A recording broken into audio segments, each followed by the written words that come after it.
dice on the chessboard with a total of 64 squares, 32 yours, 32 mine. How magically the number 32 makes me think of your alluring smile.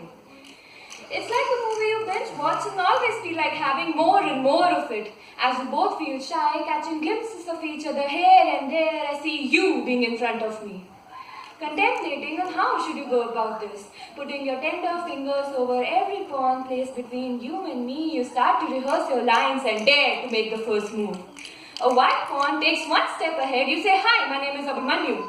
And so foolish of me, without giving things a second thought, I place the head of that pawn of mine, the one just lying beside you, and say, "Hi, my name is Manya." It was more of like the reflex action, the one that you get when you touch something freezing, the one that leaves little mountains on your skin. You see, there's not just one reason that pulls me towards you. It's maybe the way that you've tucked your hands under the pockets of your jeans, just like the way you've put up the bull's head on your side of the board, showcasing the best of your pieces up front just to shield your jitters, shivers, exhilaration and commotion through all the means.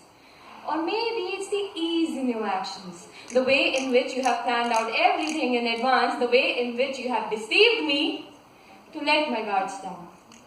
Your turn.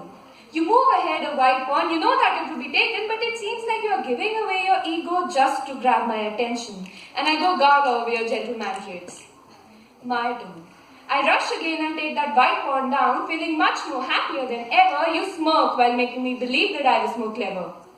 Every time you drop the first message, every time you make the first call, I feel like a king to which every piece is aiming at. But then you take it down, my black pawn, reminding me that I'm only making moves and it is you who is developing pieces. I feel flabbergasted, but later do I come to know it was all nothing but a gambit. You offer me your bunch of first, making it go deeper, my thirst. But when I come to quench it, you take pieces of me away along with your waves. Now everything is straight, yet all the more complicated. All I know is what you want me to know, but is that even true or just a master show? Your knight is just a few files away from my king. In between are my insecurities / confusion / impatience / doubt / my 2 pawns. So are you going to trip over your knight to make it take those 2.5 steps to let me know that what you're feeling is a 2.5 letter word called love in my language? Or are you going to unleash your queen, the one standing few files and ranks away, the one with the strongest decision, having me? You have 2 options to conquer, and I have too many restrictions in my mind, but none in my heart from stopping you.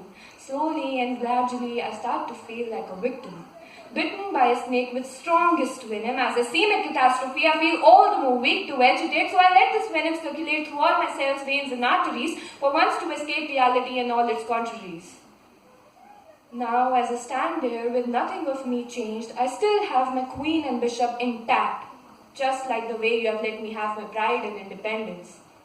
You come again with your knight, this time in a more solemn way. Your thoughts and actions seem as firm as the roots of this game planted in your brain, so you come to me as everything I ever dreamt of, everything I ever longed for, everything I ever wished to grab and secure in the first sight. You come to me as everything and whisper into my ears, check and mate.